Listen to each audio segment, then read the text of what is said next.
As the golden sun sinks behind the hills of ancient Athens, a man in flowing white robes approaches the entrance of a grand home. The doorway glows with the warm flicker of torchlight from within. For a moment he pauses, drawn by the rowdy laughter, clinking goblets and music spilling out into the dusky air. The aroma of roasted meats, fresh bread, and spilled wine fills his nostrils. He smiles. Tonight, he'll celebrate like it's 400 BC. The door creaks open.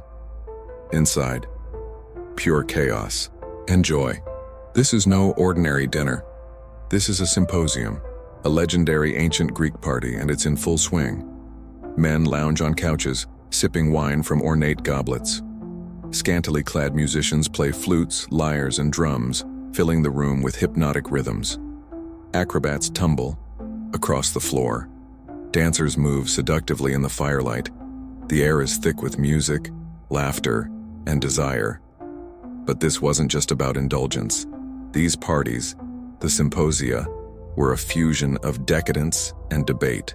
On any given night, the conversation could swing from playful drinking games to deep philosophical debates about love, death, and the universe. And yes, some of the most famous minds in history were regulars. Unlike today's exclusive clubs, getting invited to a symposium could be as easy as bumping into the right person at the agora. If a wealthy host liked your conversation, you could find yourself reclining on a cushioned bench by nightfall. There was just one rule: you had to be a man. Women were allowed only as entertainers, musicians, dancers, or slaves tending the wine. The Greek elite made sure these nights were male-only bonding rituals.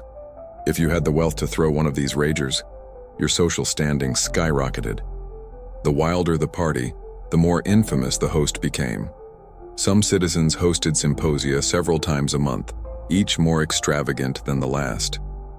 Guests often brought along uninvited friends, turning small gatherings into legendary feasts. Even philosophers like Plato and Socrates attended.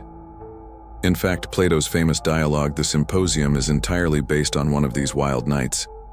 Except instead of drunken antics, the story explores the meaning of love. But don't be fooled. These nights didn't start as pure chaos. They began with strict rituals. Guests were expected to bathe, wear clean robes, and present themselves with dignity. No sweat, no dust, no work clothes allowed. Even famously scruffy Socrates would wash up before joining a party. It was a show of respect to the host, the gods, and the tradition. Once guests arrived, they were greeted by servants and led into a lavish room. The elite, who could afford to host symposia, spared no expense, filling the night with fine foods, flowing wine, and unforgettable entertainment. These were not just parties, they were symbols of wealth, influence, and power. As the wine flowed, so did inhibitions. By the end of the night, formality dissolved into sheer indulgence. Laughter echoed into the early hours as men debated, drank, and surrendered to their desires. These parties didn't just define nightlife in ancient Greece, they became immortalized in philosophy, literature, and legend. So the next time you think of ancient Athens, don't just picture marble temples and stern philosophers. Remember the flickering torchlight, the music in the air, and the wild energy of a symposium in full swing. After a guest was greeted by the servant at the door, they would be escorted into the host's home and brought to the andron, or men's room. This was a room in the house specifically built to host parties. It may seem like having a room used solely for symposia may have been a bit excessive and a waste of space, but the ancient Greeks would beg to differ. If you were wealthy, it was unthinkable to have a house built without an andron incorporated into the design. Even though the guests were expected to be clean and well kept when they entered the host's house, the servant would still wash their hands. The guest would then take off their sandals and make their way to the andron, where the host would be waiting. They would then be offered a couch or bed to recline on as the men at the symposium talked about how lovely the host's house was. This was an essential part of the partying process. The walls of the andron would be lavishly decorated with frescoes and tapestries. The floor would be covered in colored tiles, and the ceiling painted with murals. The time before the party kicked off was spent making the host feel good about themselves with compliments about the room, and any ceramics or decorations that adorned it. The word symposium is derived from the words drinking together in Greek, and this is exactly what the men at the party were there to do. But before the wine could begin flowing, the guests would be offered dinner. The pleasantries were over at this point. The guests had been welcomed into the house and complimented their host on his fine taste and extravagant decorations. Before the party could truly begin, everyone needed to eat. It would seem that symposia could be thrown for practically any occasion. If a playwright released a new tragedy, someone would throw a party to celebrate. If an athlete exceeded expectations, at the Olympics, a wealthy supporter would have a symposium. Basically, any excuse to party was good enough for wealthy Greek citizens to come together and get drunk. Unlike the decorations and what was to come, the meal at a symposium wasn't anything extravagant. Most of the time, the food would consist of cheese, olives, figs, and garlic. These appetizers would oftentimes be supplemented by mashed beans and lentils. But people didn't go to these parties to eat. They went to drink and have a good time. The guests ate while reclining on their couches and beds, so it took almost no effort at all to snack. At parties thrown by the wealthiest in town, there may have also been bite-sized meat dishes. During a Greek party, no cutlery was used. Instead, everything was eaten with the hand. Guests would also not receive napkins of any kind. They were expected to wipe their fingers on slices of bread and drop them on the ground for the host's dogs to eat. The dogs were the garbage disposal systems for the Greeks. Throughout dinner, the guests would talk to one another and discuss current events. Sometimes debate occurred, but these were usually saved for the next part of the party. Eventually, the meal would start to wind down, and dessert was brought out. This would consist of food such as fruit or honey-based candies. During the meal, the attendees would be sipping on wine, but only in moderation. The dinner served as a base for when their drinking began. Although the Greeks knew they would be drinking all night long, it was frowned upon to become so drunk that you couldn't function or hold a conversation. The meal before the party helped with this, and although the symposiums could get wild, there was a trick that allowed the ancient Greeks to party longer through the night than most other civilizations. The wine at symposia would literally be watered down. Most often, the drinks at an ancient Greek party would be 2 parts wine to 5 parts water, or 1 part wine to 3 parts water. This made sure that the guests stayed hydrated while also maintaining a good buzz. When the meal finally concluded, the host's servants would take away the tables and clean up the room. The jug of wine would be refilled, and the real partying could begin. The guests and host would douse themselves with perfume or don wreaths made of myrtle and flowers. This was believed to help alleviate headaches and hangovers caused by drinking too much wine. Now that there was plenty of space to move around and the wine had been topped off, a very important decision needed to be made. Someone at the party would need to be chosen as the master of the symposium. The master of the symposium, also known as the symposiarcha, was usually picked at random from those in attendance at the party. He had important jobs at the symposium, such as deciding the concentration of wine everyone would drink, how many glasses each person should or should not drink, and the discussion topics at the party. This position was not taken lightly, and guests were expected to honor the symposiarcha's wishes whether they agreed with them or not. There were likely people everyone enjoyed having as their master of the symposium and others that were loathed. You can imagine a symposiarcha whose sole goal was to get everyone at the party incredibly drunk, to the point that they could no longer function. Others would make sure everyone paced themselves, and the party lasted all night long. Every party was different, because you never knew who was going to be in charge. This obviously had its pros and cons. If you had a different vision for the night than the symposiarcha did, you were out of luck. If the symposiarcha ordered someone to have another sip of wine, they either did as they were told or risked being thrown out of the party. Inappropriate behavior such as dancing around naked or running around the room with a musician on your back could also get you ejected from the party. Once the meal was over, the master of the symposium was chosen and everyone had cleaned up. It was time for the fun to begin. The guests might have their own cups of diluted wine, or they could share a large vessel that was passed around from one person to the next. As the guests drank and talked about the hot topics of the time, The wine jars called craters would be refilled by servants.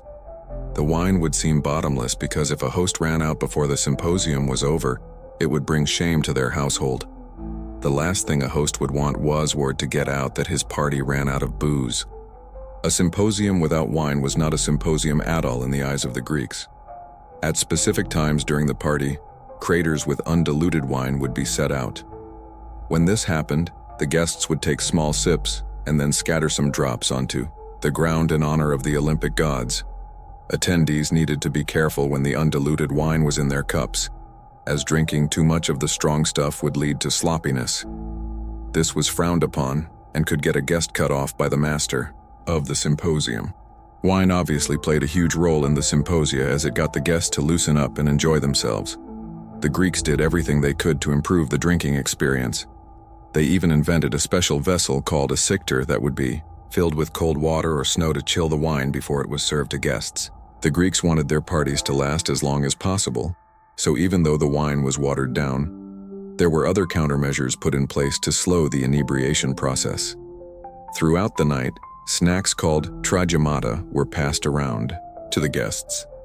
These consisted of dried fruit, toasted beans or chickpeas, all of which were good at soaking up alcohol in the body and building up a thirst for more drinks.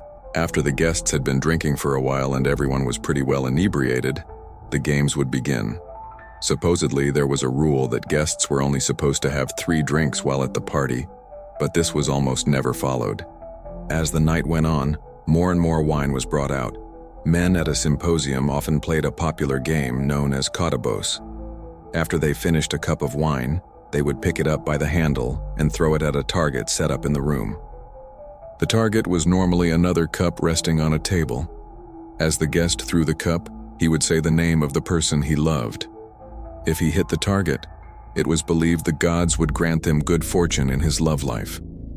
This drinking game had different versions, some of which were pretty intricate. In one, the guest would try and sink little clay boats that were floating in a large bowl of water. In another version, they would try and hit a saucer that was balanced on top of a bar or platform. Regardless of the exact setup for the katabas game, the drunker people got at the symposium, the more rowdy things would become. Inevitably, something would break. When things got out of control or more entertainment was needed, the musicians would be brought in. The guests themselves would often break into song, but the musicians, especially the flautists, were always a highlight at any symposia. Female flautists called olatrides were brought into the party at the later stages of the night. They would be excellent musicians, but were also there for another reason. The olatrides were often attractive women who were scantily dressed. The Greeks were not afraid to show off a little skin, but between the drinking, seductive music, and dress that left little to the imagination, the men at the party would often find themselves infatuated with the olatrides. The flautists were not high-ranking members of society, so it's likely that along with entertaining the men at the symposia with music, they also performed sexual favors. However, in some cases, there would be entire groups of entertainers at symposia. This could include several musicians along with dancers and acrobats. The dancers would oftentimes end a set with erotic dances or a small show that represented the stories of Dionysus, the god of wine. This brings us to one of the wilder sides of Greek parties. It's very likely that there was a lot of sex happening at symposia. The Greeks were much looser with their rules around sex and fidelity than many cultures are today. This is not a good or bad thing, it's just the way things were at the time. Parties often included sexual acts being performed between the hired entertainment and guests. There were also females employed as hetairai for parties. These women were courtesans who became regular companions for any man who could pay for their services. They were not escorts or prostitutes, but would be hired to impress guests with their wit, charm, and intelligence. Oftentimes, these women were incredibly beautiful, but it was their ability to engage in conversation and debates that made them highly sought after. Men at symposia would fall in love, or at least become infatuated with the hetairai. This would lead to them offering the hetairai additional money so that they could spend more time together, or even so that she would accompany him to the next party. The hetairai sometimes did perform sexual acts, but it was not the main part of their profession. These women were likely more educated than the wives of the men at the symposia, and it was not uncommon for men to fall head over heels for them. But for the hetera, this was just a job. They would be paid by the host or whoever they were accompanying that night, and then move on to their next obligation. At this point during the party, there had been food, drink, entertainment, and lively conversation. The room was filled with servants, musicians, and hetera. Everyone was drunk and boisterous, yet the wine kept flowing. Lyres might be brought out to accompany the guests, singing in a type of ancient Greek karaoke. The songs were normally about celebrating friendship, drinking wine, or the retelling of historical events. As the night carried on, the host might decide that it was time for the symposium to end. Not everyone would be on board with this, but if the master of the symposium agreed, then it was time for the guests to take their leave. However, this didn't necessarily mean that the party needed to end. Drunk guests would sometimes spill out onto the streets and continue to drink all the way home. These processions of drunken partygoers were even given a name, komos. The authorities would try to keep the late-night drunks under control, but since they normally consisted of high-ranking or rich individuals, the komos would be left alone most of the time. When looking back at what ancient Greek parties were actually like, it seems that they were nothing but a good time. Of course, the occasional fight broke out, but with endless amounts of wine and entertainment of all varieties, there was never a dull moment. Like we said before, symposia were put on by the wealthy. Philosophers, poets, and other citizens may have been invited to the parties if a host found them interesting. However, farmers and common folk that made up the majority of the population rarely found themselves in a wealthy person's house unless it was for business purposes. They were not invited to extravagant symposia, nor did they have the ability to throw large parties of their own. Therefore, the lower class partied in a different way. From historical writings and archaeological records, it seems that there were bars on every street corner in ancient Greek cities. Most Greeks didn't have the space in their home to throw a symposium, but almost any tavern would welcome them as long as they could pay for their drinks. Bars in ancient Greece seem to have been open to anyone and everyone. If you were rich, you could go to the bar for a glass of wine. If you were poor, you could drink from the bottom of the barrel at the tavern. Much like today, the tavern soff, Greece were a place where people from all walks of life would mix and mingle. Of course, there were establishments that a respected rich Greek citizen wouldn't be caught dead in. But for most, taverns offered a place to relax and get drunk. That being said, even less wealthy Greeks still liked to indulge. They might not have the same means as the upper class, but drinking wine and having a good time seems to have been ingrained in the Greek culture of ancient times. Symposia were definitely only something the wealthy could engage in, but toasting to Dionysus while drinking a glass of wine was something every Greek could enjoy. Now watch Unbelievable Stuff They Didn't Teach You About Ancient Egypt, or check out Why You Wouldn't Survive Living in the Roman Empire.